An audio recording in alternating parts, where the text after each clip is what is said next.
free agency action locally. My guess is you're going to be waiting quite a while still. Good morning to you. Good Tuesday morning. I'm Dejan Kovacevic of DK Pittsburgh Sports. This is Daily Shot of Pirates. It comes your way bright and early every weekday. If you're into football and or hockey, I also offer daily shots of Steelers and Penguins that I hope you'll also check out.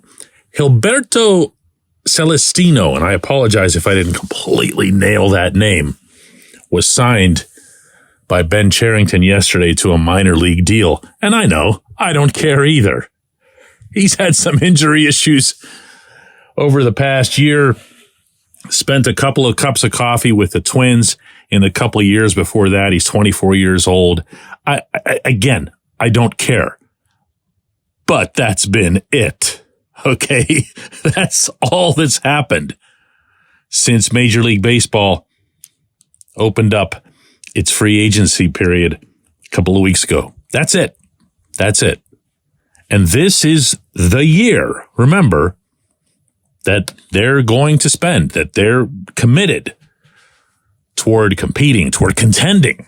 This is year 5 of this front office. And no. I'm not here to take the lowest hanging fruit and say, where is everybody? Because it doesn't matter. It doesn't matter. All that matters is what you show up with in Bradenton. That's it. So there are months yet to have this play out. But I did take the time in preparing for this program to look at the list of available starting pitchers in free agency. And I got to tell you, it's really grim. There are some pitchers, there are some arms you'd take in a heartbeat, but there aren't that many that are in the affordable range. And then once you go past those guys, the ones that would be somewhere in the, in the 10, 11, 12 range, a little more than the 8 that Rich Hill got, for example, last offseason, you're hitting Osvaldo Bido territory, and Bido signed yesterday with the Athletics. Major league contract. Dude at a 5.86 ERA in Pittsburgh. Not one person who stepped into PNC Park in the past 6 months will miss Osvaldo Bido, but he signed a major league contract. That's kind of where this market is right now. Lance Lynn, who's 36 years old and had a 5.73 ERA last season, signed yesterday to return to St. Louis for $11 million. And if the Pirates had signed Lynn, no one would have cared. No one would have gotten excited. No one should have. I mean, he's an innings eater. He made the 32 starts. That's always the golden number for a starting pitcher. That's been the case for years. It's not going to change, at least not, I don't think, anytime soon. There's value in getting innings out of somebody. There's at least some value in the fact that he had 13 pitching wins. It means that he, if you take a look within those starts in which he was credited with a win, that he probably pitched okay. That he probably gave you a chance to win. But this is the golden prize to be had in this context. So don't be getting stoked because you look at the list and you see that Blake Snell's still available. Snell's not coming here. None of the guys who are at the top of that tier in the projected values of, let's say, 20 million and up, none of those guys are coming to Pittsburgh. None of those guys will even be made serious offers by Pittsburgh or offers at all. So in a way, the fact that the Pirates haven't done anything yet, it kind of makes sense. It's kind of logical. If you're Cherington, you have to either wait for prices to fall or, and here I go, you've got to do something else to bring these players to Pittsburgh. Because the ones who are going to have a choice are going to go where the most money is offered. That It can't be the Pirates. I know nobody wants to hear that, but it can't. Because agents aren't dumb.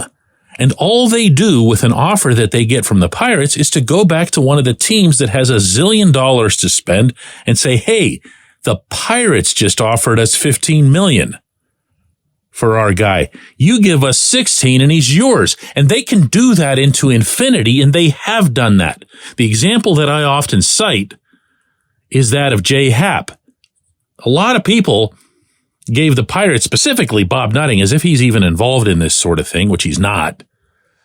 They gave the Pirates a ton of grief for losing Happ because they'd also lost A.J. Burnett to retirement in that same offseason. The fact is, the Pirates had no chance at Happ. I was told about this both from within the team and by Happ's representation at the time, that this was a very legit and honest attempt that was made by Pittsburgh's front office at the time to keep him. And it didn't matter because whatever the Pirates would say, the Blue Jays, who were owned by Canada's largest phone company, would just say, okay, add $1 million. And that's going to win every time. There's no sentimentality. There's no, oh, he'd love to come back because they just made it to the playoffs together in 2015 and won 98 games. That's almost never a variable in these things.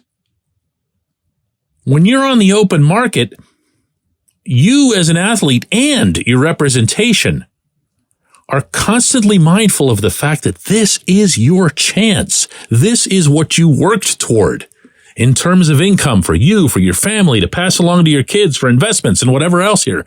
And that if you're sticking around with a certain team just because you kind of like the vibe or you like the city or whatever else here, your own agent and the Major League Baseball Players Association will stick in your face the amount of money that you're leaving behind.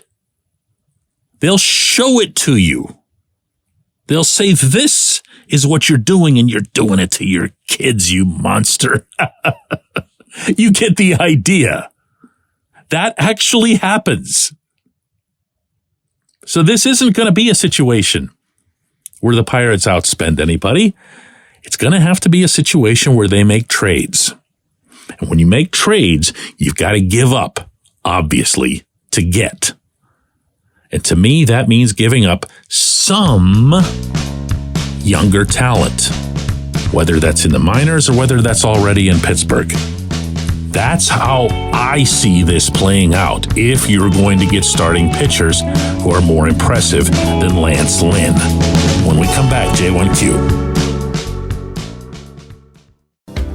This portion of Daily Shot of Pirates is brought to you by our friends at North Shore Tavern. That's directly across Federal Street from PNC Park. It's home of Steak on a Stone, an eating experience, underscoring the word experience. The steak is brought to you partially cooked on an 800-degree stone, and you do the rest. It's a ton of fun, it's a great meal, and it's a baseball atmosphere like no other in Pittsburgh. North Shore Tavern, right across Federal Street from PNC Park.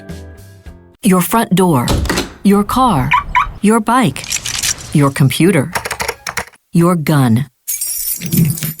Safety is a habit. Every day you lock and secure your home and everything you want to keep safe. Gun safety and responsible storage are no different, and the best way to help prevent accidents, misuse, and theft. If you have a firearm, own it, respect it, and secure it. Visit ProjectChildSafe.org. Brought to you by the National Shooting Sports Foundation and the Bureau of Justice Assistance.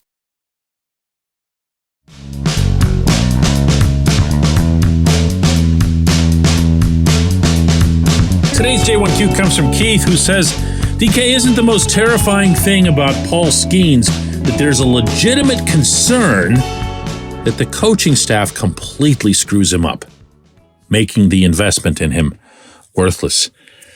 Yeah. Thanks for listening today, everybody. That's it. That's the end of the show. No, really. Yes. I don't know how else to honestly answer that, because this situation that the Pirates have with the caliber of both of their pitching and hitting coaches is such that, repeat after me, Players don't get better under their tutelage. They just don't. If anyone wants to argue that with me, please do. Please come at me with names, with numbers.